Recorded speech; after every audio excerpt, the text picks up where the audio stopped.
Now, from Washington, D.C., Raymond Arroyo.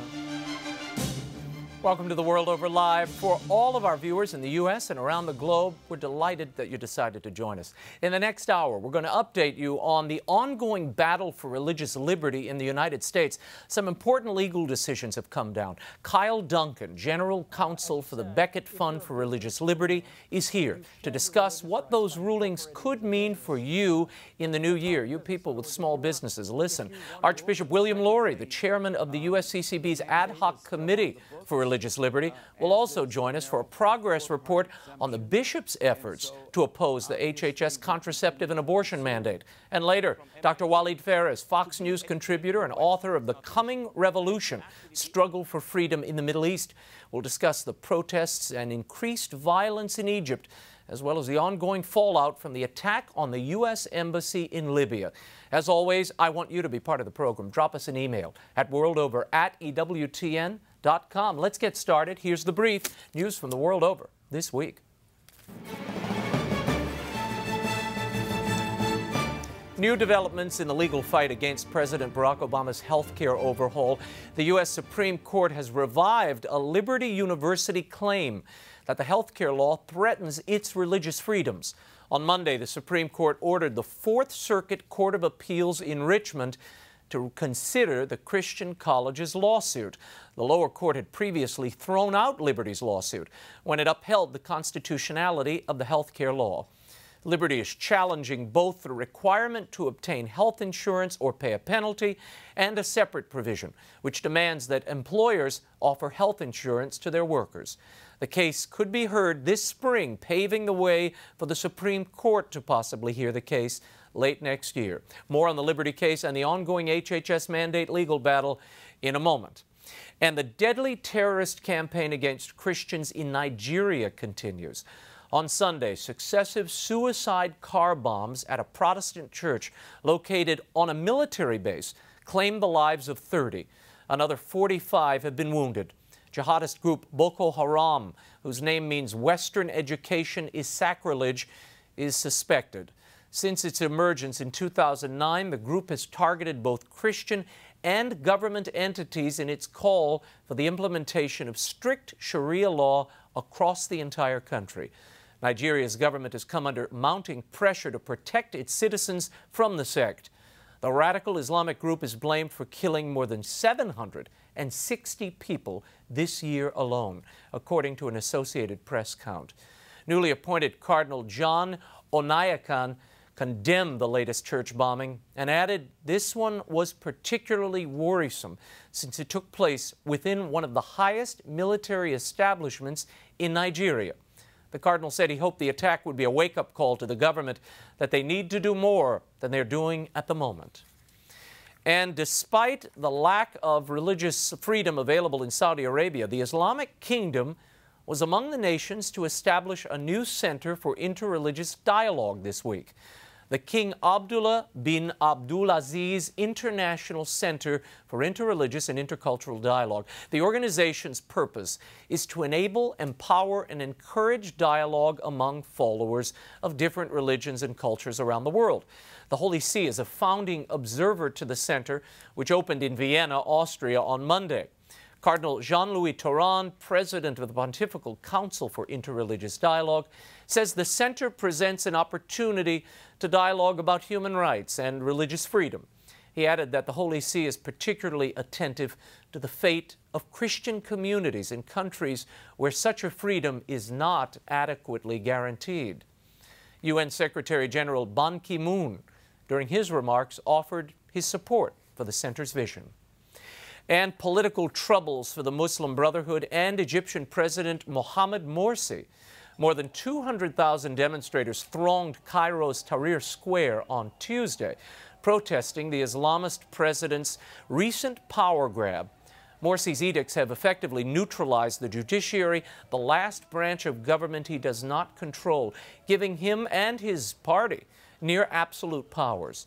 The protest, however, has turned into a broader outpouring of anger against Morsi and the Muslim Brotherhood. Opponents say they've used election victories to monopolize power, squeeze out rivals, and dictate a new Islamist constitution while doing little to solve Egypt's mounting economic and security woes. The massive crowd rivaled the size of last year's protests that drove Hosni Mubarak from office. Chants used against Mubarak are now being directed at Morsi, Egypt's first freely elected leader.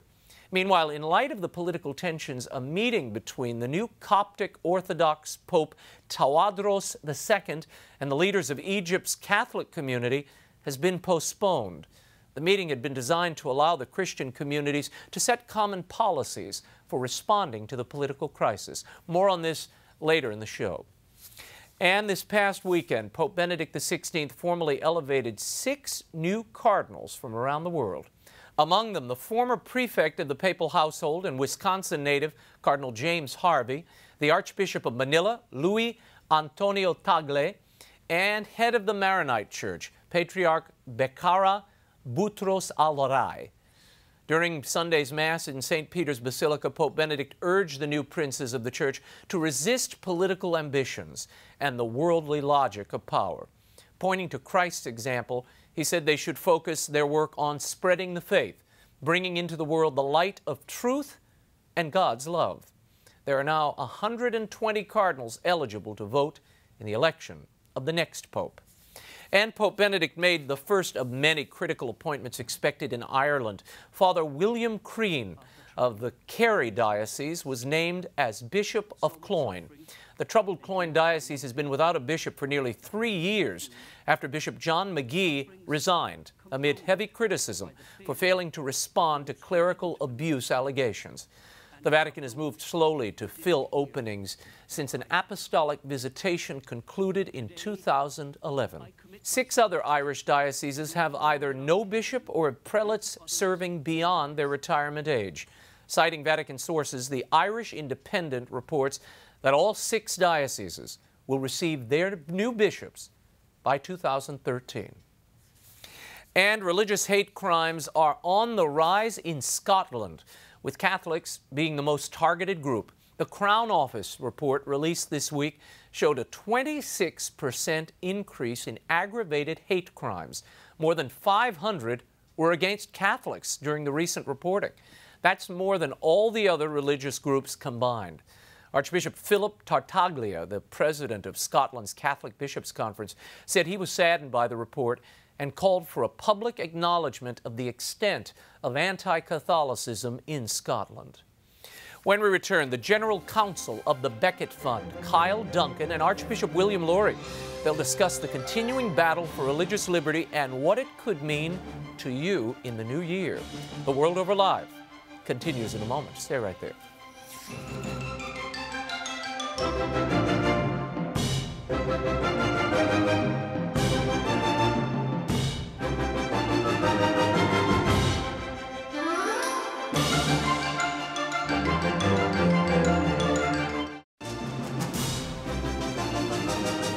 Now, once again, Raymond Arroyo.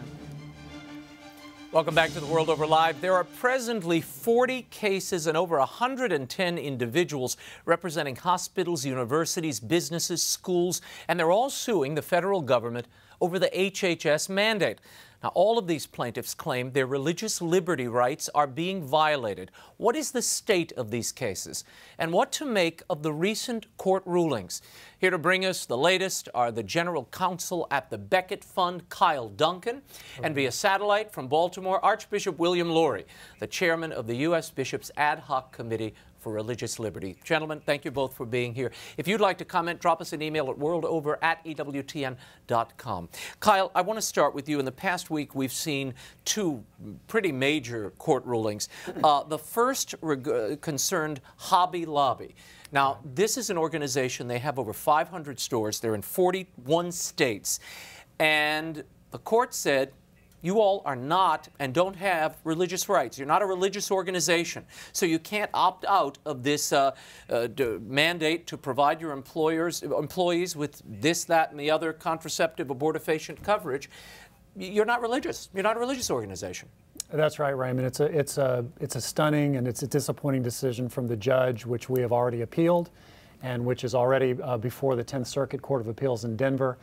What's shocking about it is that it says that, as you said, if you're a business owner, that you've shed your religious rights by incorporating as a business. That's a for-profit business. In other words, if you want to make a living, then you have to relinquish your rights to religious exercise in the context of that business. So imagine a kosher butcher who has incorporated, let's say, and who's running a business. Well, he is operating that business obviously with religious ideas in mind. And Hobby Lobby is doing the same thing. Hobby Lobby is one of the quintessential American businesses that is run both for commercial and religious reasons. Hobby Lobby, as everyone knows, closes every Sunday, all 500 and whatever of its stores, and loses millions of dollars in the process. Why? For religious conviction. Hobby Lobby takes out ads in hundreds of newspapers every Christmas and Easter that are evangelical ads that talk about, getting to know our Lord Jesus Christ and offering people a phone number for evangelization. Where do you draw the line between free expression, which is the examples you're citing, and religious liberty rights, where someone says, I'm simply not going to provide this service, even though the federal government says I have to my employees? Right. Well, the law tells us that we have to look at the individual plaintiff that's in front of a court and say, is this plaintiff really exercising their religious convictions, or are they insincere, or do they have some other kind of conviction? It seems very clear to us, who represent Hobby Lobby at the Becket Fund, that Hobby Lobby is sincerely exercising religion in the way they run their businesses. Ruling in favor of Hobby Lobby would not require some blanket ruling that every corporation in America is exercising religion. Many are not, of course. But Hobby Lobby and its affiliate Mardel, which is a Christian bookstore, are clearly exercising religion. And we strongly hope that the 10th Circuit Court of Appeals on appeal will recognize that obvious fact. I want to go to Archbishop William Lori. And Archbishop Lori, in that ruling we've been speaking of, the judge said very clearly, look, they've already made, the federal government has already made some exemptions, carved them out for religious organizations like yours, like the Catholic Church and hospitals and schools. Do you believe there is actually a carve-out here vis-a-vis this HHS mandate? We obviously don't think there's a carve-out. Otherwise, so many church entities would not be in court suing. We do not believe that any of the so-called accommodations that have been suggested, first of all, they're not a matter of law. They're not a final rule. And secondly, the mandate is still on the books, as is the narrow four-part exemption. And so obviously we continue to pursue the cases that are before the court, because we do not think that the religious freedom rights of church organizations are being respected. Archbishop Lori, from the perspective of the bishops, this last election season, it would appear the majority of Catholics, a very slim majority, but a majority of Catholics voted against this notion that their religious liberties were under attack. They didn't agree with where the bishops have been advocating that the federal government must make some true exemption here for religious practice regarding this HHS mandate. Where do you go from here, considering that outcome? Well, first of all, Raymond, I'd slice it and dice it a little bit more. Church-going Catholics, those who had some exposure to the teaching of the church, the good counsel that their pastors provided, the materials that the bishops sent out, they were influenced. And I think that careful analysis of the election results show this. And in fact, even given the fact that there are, sadly, all too many Catholics who are not practicing, as you commented, the results were at the end of the day quite slim. Where do we go from here? It's all about the new evangelization.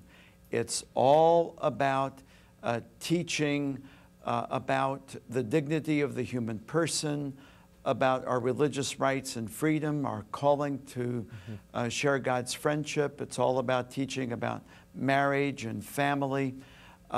This is our task year in and year out. But I think that it's important that we do this not only for the sake of our people and the salvation of souls, but also for the common good of our country. Kyle, I want to go back to you for a moment, Kyle Duncan. There was also this Liberty University ruling. Now, a lower court had thrown these cases out. Liberty, I think, filed 2 court lawsuits, and both of which were thrown out. Now, the high court has said, you have to review this. Lower court, you have to review this.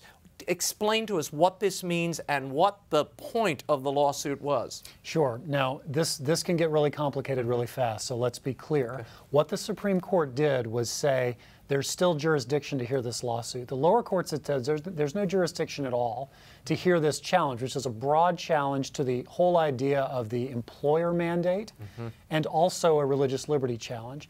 The Fourth Circuit had said no jurisdiction at all. The Supreme Court's NFIB decision, the Affordable Care Act decision, had clearly found jurisdiction. And so the Supreme Court was really engaged in a housekeeping matter and saying, well, look, there is jurisdiction. We're going to send this back down and have the lower courts consider the claims. Okay, but the two issues at point here are the employer mandate, which is that every employer has to provide insurance to his employees, and secondarily, the HHS mandate.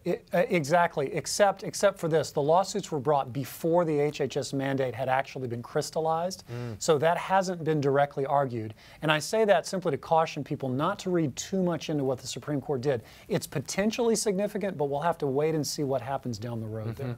Archbishop Lurie, I want to read you something, and this came this week from Father George Rutler, certainly a figure known to so many of our EWTN viewers. And at the end of a very long piece where he's talking about, the title of which is Catholics Must Face Squarely the Dire Threat of Religious Liberty, to Religious Liberty, he writes, we are not a Christian nation now.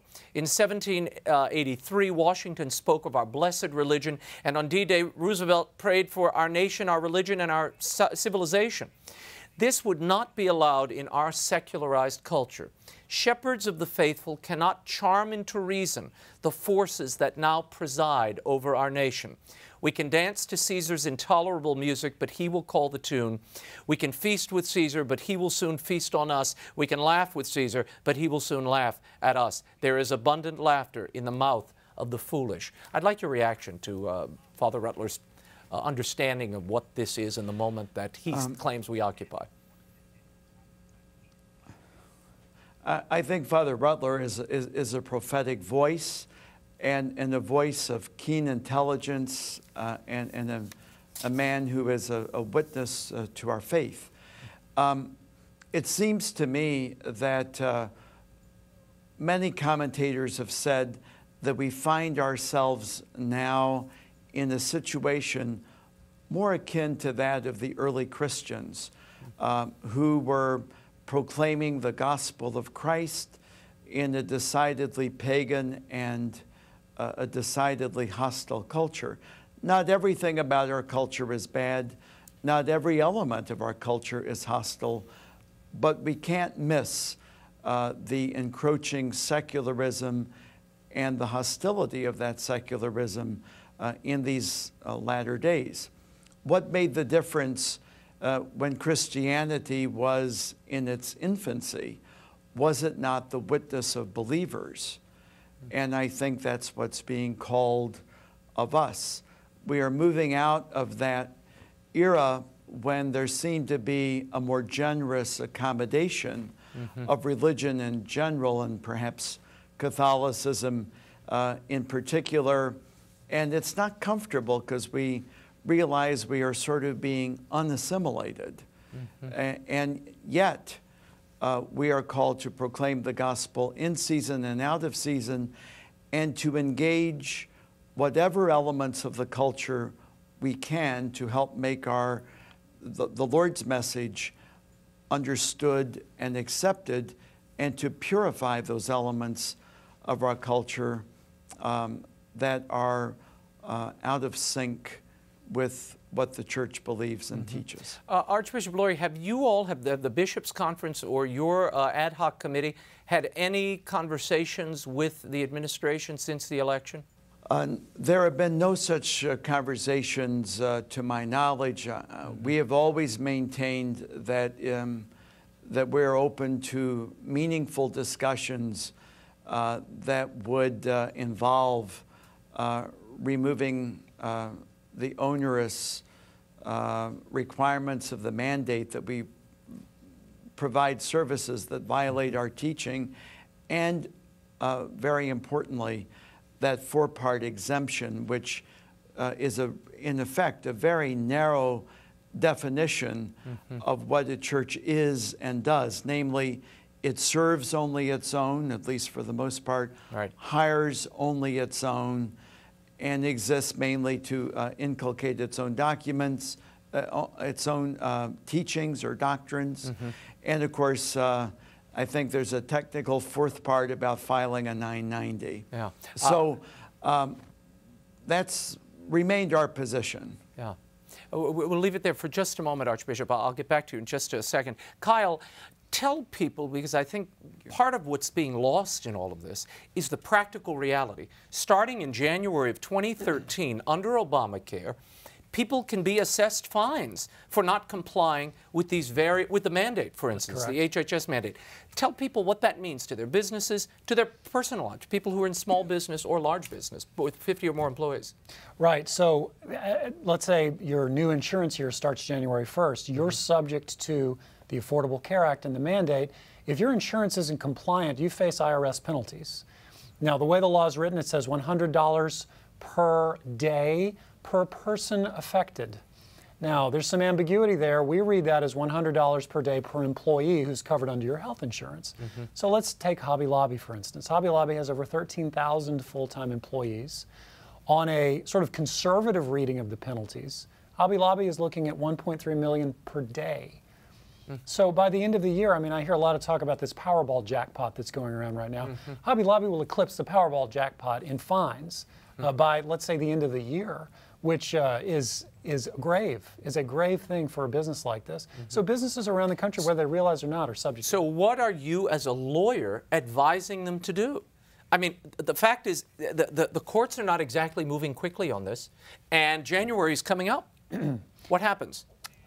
It's a delicate situation because we can lay out the options, and yet there's a moral component to this about, well, what am I going to do as a business owner, whether I'm Catholic or whether I'm evangelical, as the Green family with Hobby Lobby is.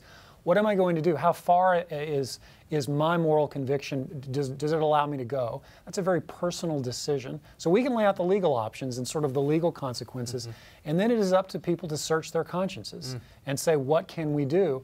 We at the Becket Fund are very blessed with courageous clients, though, who are facing this head on. Yeah, including EWT. Including EWT and yeah.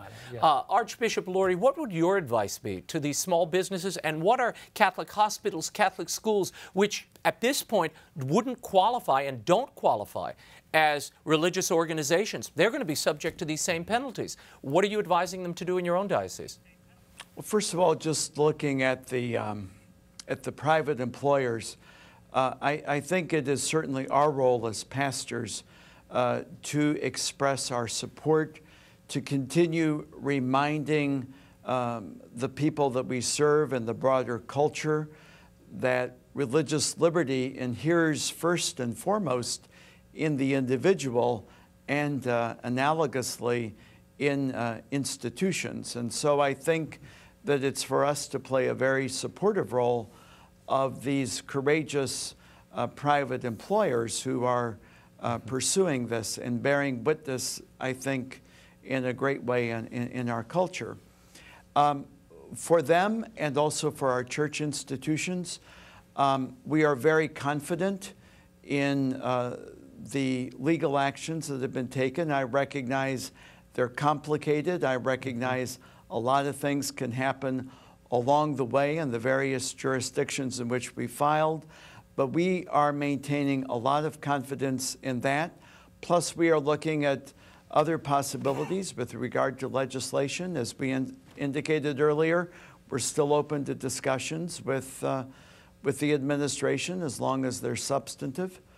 And we have, of course, a little more time than the private employers because I think our D-Day comes up in August, and our enrollment times would follow sometime after that. So we're continuing to pursue that course. Kyle, what do you think is going to happen here? Put on your Karnak hat.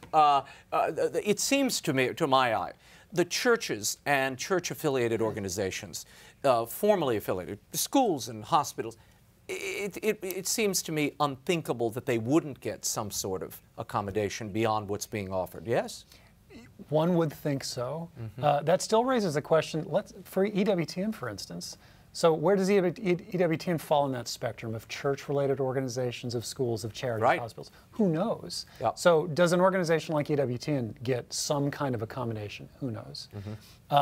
It's plausible. The government has, as the Archbishop indicated, the government has indicated that it intends to do something to accommodate before August 2013. You've heard a lot of talk about accommodations in the media. It's important to recognize there is no such thing as of right now. There is not even the beginning of a rulemaking process as of right now. This is a promise. The comment period for that stopped in June last summer. The government hasn't done a single thing since then. So we believe our clients, such as EWTN or Belmont Abbey or Wheaton or Ave Maria University, have the right to be skeptical about the government's promises to accommodate. So they will all be subject, just to be clear. They're all going to be subject January 1 to these penalties. They'll be subject to the mandate. So nonprofits such as EWTN or Ave Maria or Belmont Abbey will be subject to the mandate. The government has said we won't start enforcing the fines until after August 2013. With respect to the nonprofits, with respect to the for-profits, as the Archbishop indicated, they get no such promise. Which leads me to the last point, which is it is difficult to imagine the administration accommodating business owners. Thus far, the administration has said in court and out of court that it doesn't think religious business owners have any religious rights at all. So it would be, I think, hoping for too much to think the administration is going to accommodate them. And you believe the courts are going to recognize a religious exercise right for corporations? Is that what you're angling for, hoping for? I think what we're hoping for is that courts will recognize that business owners who run, say, a closely held business have the right to exercise religion in connection with their business. The courts need not recognize a full-blown corporate right of religious exercise, even though courts have routinely recognized that nonprofit corporations exercise religion all the time. We're hoping that the courts recognize the very obvious point that business owners like Hobby Lobby's Green family are exercising religion when they decide not to open their businesses on Sundays and lose $100 million a year. Archbishop Lurie, I'm going to give you the final word, and I just want to ask you this, but please amplify on what you heard from Kyle. During this last election, it seems so much of the narrative was there's a war on women and the Catholic Church is part of it. You're trying to keep contraceptives from women, etc. How do you intend to change that narrative in the coming days? It's very clear that that was such a bad political narrative, so destructive and so divisive. I think that the Church's teaching is beautiful, it's true, it's life-giving. Our Church is not vindictive or angry. It simply wants to enjoy its God-given freedoms so it can do good. So it can do good to women, to men, to children, through education, through charity, and all these things that flow from the teaching of our Church. We're not looking to maintain our freedom because we want to make it easy to run our institutions. We're looking to protect our freedom so that we can fulfill the life-giving mission that the Lord gave to us. And I think that as people listen to the Church, perhaps away from the sound and fury of an election cycle, it'll be more possible to communicate what the church is truly about. Very good. Archbishop William Lurie, thanks so much for joining us and taking the time. Kyle Duncan, thanks for being here. We'll have you back. When we return, Dr. WALID PHARES joins us to talk about the continuing unrest in the Middle East and the presidential power grab in Egypt. The World Over Live continues in a moment. Stay right there.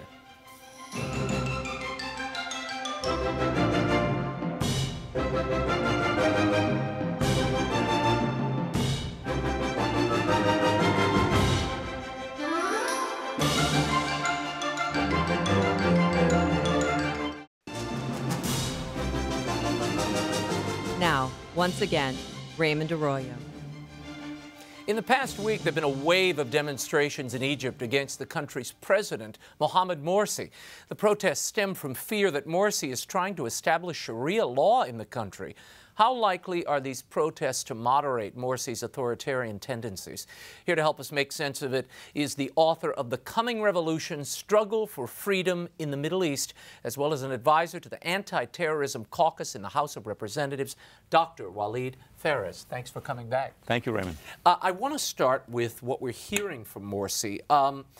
This political landscape, I thought, was supposed to shift after Hosni Mubarak. This was going to be a new day. The people had spoken. What's happening? Well, had the Arab Spring, as it began with youth and women and middle class and labor and Copts and others, been successful, and had those youth been in government, then we would have been looking at a moderate Egypt. But those who won, thanks to the support also from the West and from this administration, are the Muslim Brotherhood. Now, the question is, did Mr. Morsi or the Muslim Brotherhood change? Did they hold a conference and said, we're changing our agenda? Of course not. So when they are in power, Raymond, what do you expect them to do? To implement Sharia law, to establish, their own principles. And that's why a large part of Egypt is demonstrating against them at this point in time. We see these protests, but this is a good sign, is it not, that the people are protesting against this move by Morsi and his government to enshrine Sharia law in their new constitution? Remember that many have demonstrated against the takeover by communists after World War II in Czechoslovakia and Budapest in Germany. The outcome is the most important thing. Will the United States and the West support the demonstrators as they have done before to make sure that Morsi is going to follow the democracy line? That is the big question of the day. How is this going to affect the rest of the Middle East if Egypt tumbles and becomes another Islamic regime? Well, you're talking, Raymond, about a domino effect, because Egypt is a huge power in the Middle East, in the Arab Sunni Middle East at least. If the Muslim Brotherhood establishes an Islamist regime in Egypt, Tunisia will follow.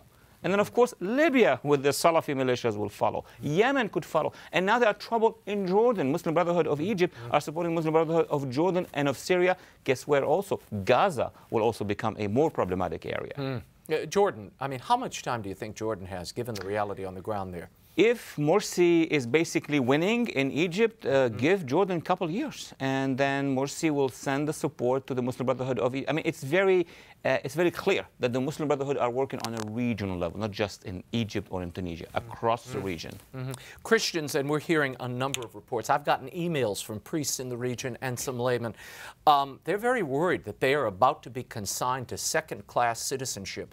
Is that what they're facing? See, this is the battle. These demonstrations today in Egypt are basically the last red line before Morsi takes over.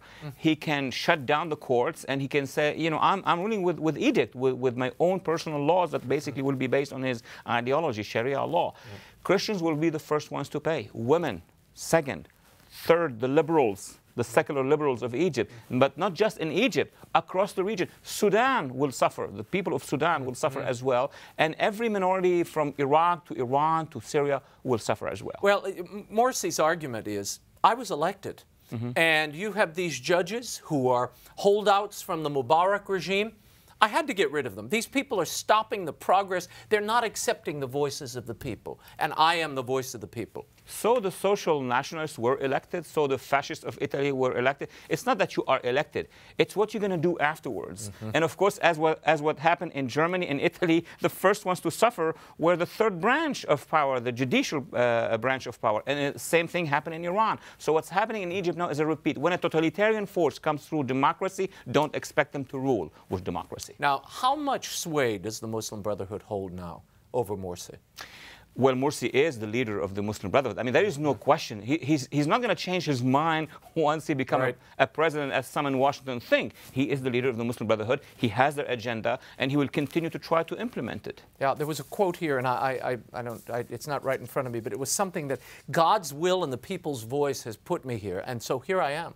I have to do this. I have to make this change. That's troubling when you look at the trajectory, the wish list of the Muslim Brotherhood. Very troubling. However, if you talk to people in that building behind us, if you talk to policymakers here in D.C., some who are advising the White House and the State Department, they will tell you this, when he was elected, they said Morsi is exactly the type of Western-educated leader we need. This man was educated at USC. He was a NASA employee. Seems good to them. What's the problem with that thinking? Well, I could give you a very long list, Raymond, of jihadists who were trained in the West, who got their education in the Sorbonne, and experts from Oxford, or Hezbollah cadre from MIT. To be educated in the West is not the issue. It's to actually be educated under democracy and take it with them when they go back home. Mr. Morsi basically, yes, spent many years here. The advantage he has, he knows our system, but he has not changed his ideology. If you had to put it on a percentage scale, what is the percentage of a chance that Sharia law will become the law of Egypt in the next year or two? If Muslim Brotherhood regime continues to rule Egypt, I mean, it's predictable, this is not something that you're going to wonder about. They're going to begin to implement. The reason for why they are asking for this judicial branch to be paralyzed is for them to implement Sharia law. So why the reluctance from the State Department and the White House to define and label the Muslim Brotherhood as a terrorist organization? That isn't happening, by the way. No, it's not happening. It's simple, Raymond, because the Obama administration has decided 4 years ago that the Muslim Brotherhood, even when they were under Mubarak, will be their next partners. The Cairo speech is about talking to the Muslim Brotherhoods, not to the Muslim moderates. There's another group in Nigeria who's responsible for a lot of damage. We reported on it earlier tonight. And it's a Boko Haram, this group in Nigeria that has been blowing up churches, running buses filled with explosives into squares. I mean, they have done unbelievable damage, something like 760 lives this year, this past year. Again, where is the administration on Boko Haram? Boko Haram should be considered as an Al-Qaeda, as a Taliban inside Nigeria. Boko Haram is the equivalent of those who attacked and killed our ambassador and staffers. Boko Haram is a terrorist organization that is terrorizing Nigerians from all backgrounds, not just Christians. They're terrorizing Muslims who don't go by their views on issues. Unfortunately, the administration is not considering Boko Haram as a real direct threat against human rights in the region and against United States national security. What's the end game and the bottom line here for these Islamists in Nigeria, for instance? Why this reign of terror? What's the end goal? Look, they have two ways. One way is the Muslim Brotherhood way, that is to take power little by little and then organize and then build a coalition. Exactly. And once they establish their power, then they start top-down approach by implementing Sharia law. Boko Haram is a terrorist, direct jihad. A direct jihad meaning they can continue to terrorize their enemy until there is a collapse and they take the control on the ground. And do you think that's coming in Nigeria? Well, it's going to take a long time because there are a lot of resistance against them. But meanwhile, there is a sea of blood and tears in Nigeria as long as the Boko Haram are killing their fellow citizens in that country. Yeah, just to get back to Egypt, to tie the bow around it, they are drafting this constitution, and it seems Morsi's taking full control of this process. Religious minorities have exempted themselves from the process because they see the direction this is going with the Sharia law.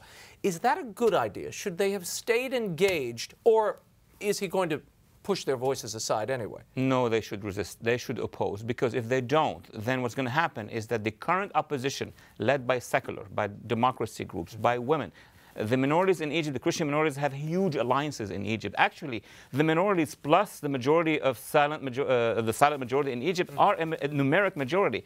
But if the seculars would lose this battle, then the Copts will be on their own, and that's very dangerous for them. What do you think is going to happen with them? Because they're very scared. They are scared. They're leaving the country in droves. There are hundreds of thousands of Copts demanding political asylum in Europe, in the United States, and elsewhere. My concern is that if Morsi and the Muslim Brotherhood would really control Egypt, that there's no more opposition, secular opposition, the Copts will be reduced to a dhimmi community, a community living under the rule of a Taliban-like regime, unfortunately. Let's talk about Indonesia, where you have Islamists using the educational system. What's happening there, and is that a pattern we're going to see replicated in other countries? Well, actually, that's a pattern already replicated in other countries. I mean, every single country between Sudan and Senegal, that would be all over Mali, Mauritania. And before that, in Libya and Egypt, you know, the source, the genesis of the Islamists, of the Salafists, is basically petrodollars coming from the Gulf. That's what's happening now in Malaysia, in Indonesia, in Bangladesh, and Pakistan. Let's talk for a moment about Benghazi. What happened there at the U.S. Embassy, it was obviously overrun by these terrorists. They came in, they targeted the ambassador, killed him and 3 other Americans. There was this back and forth in the early days from the administration, notably from the UN ambassador Susan Rice saying this was caused by that anti-Islamic film. That ended up not bearing any mark of truth. How will this impact her supposed appointment or possible appointment to Secretary of State? Let me say, first of all, from the region, what is unreal about what's happening in the city is that in the region, the president of Libya then, and then most observers, those who are on both sides, those who are with Al-Qaeda, against Al-Qaeda, including Zawahiri, the now commander of Al-Qaeda. What did they say? It has nothing to do with the movie. Zawahiri said, we are marching from victory to victory, from Iraq to Afghanistan to Benghazi. Nobody mentioned the movie except in this city.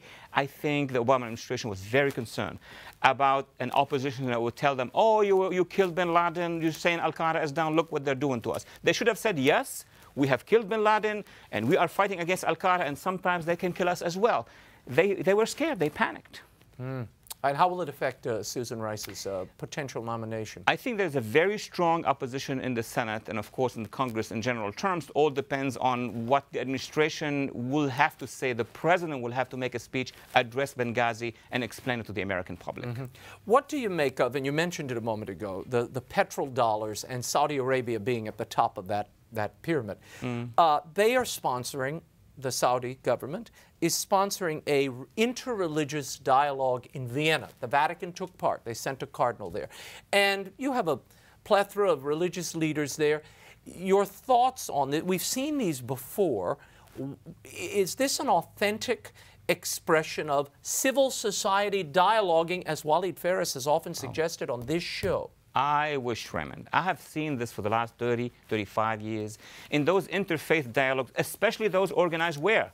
In the West. What do you discuss? The Western values. You never discuss what the Islamists are trying to do. Well, the real challenge would be to organize these interfaith conferences, guess where? In Saudi Arabia. Let them organize one in Saudi Arabia. Once they will accept that, I will say interfaith will be a good thing to happen. Where do you see the major... So you think this is just a showpiece? This is a showpiece on the one hand, on the diplomatic level, on the media level, to say that the Saudi money is invested in good things, but they should reform first in their own homeland. Yeah, you can't even bring your Bible into the country. I mean, well, you don't have women driving in Saudi Arabia, let alone discussing what kind of faith people can have. Yeah. Where do you think are the other countries that the audience should be focused on, and we should be focused on as policymakers on vis-a-vis religious freedom? I think Sudan is the biggest place where we should be very concerned. Nigeria now, with the progress of the Boko Haram. Mali, the northern part of Mali, is now ruled by Al-Qaeda. And of course, Egypt. I am very concerned about the Christians of Egypt. We spoke about that. And if Syria falls into the hands of Al-Qaeda and the Taliban, you know, both sides are bad. You have Assad, who is massacring his own people, and then those who are penetrating the opposition are Islamists. It is now looking as if the Middle East is falling into the hands of an ideology, and the United States will have to have a greater role, a better role in working with civil societies and not just partnering with the Muslim Brotherhood. Have we done that thus far? I think in the last 4 years, we have partnered with the wrong people, with the Muslim Brotherhood, with Al-Nahda. We have hoped that the Iranian leadership and not the people of Iran will be our partners. I think we need to have a massive change in our foreign policy to meet the challenge. Very good. WALID PHARES, thank you so much for being here. The book is The Coming Revolution, and It has come, and it's still coming. The Coming Revolution Struggle for Freedom in the Middle East. It's available online and at bookstores everywhere. Well, that is all the time we have. The show continues on Facebook and Twitter. Go to RaymondArroyo.com. The Twitter and Facebook pages are linked on the left-hand side of the site. Like me on Facebook or follow me on Twitter at Raymond Arroyo. Next week, one of my favorite authors returns to the show. Ron Hansen will be here, and we've got a few other surprises for you. Until next time, we'll be scouting the world over for all that is seen and unseen. On behalf of the staff and crew of EWTN News, I'm Raymond Arroyo. See you next time. Bye now.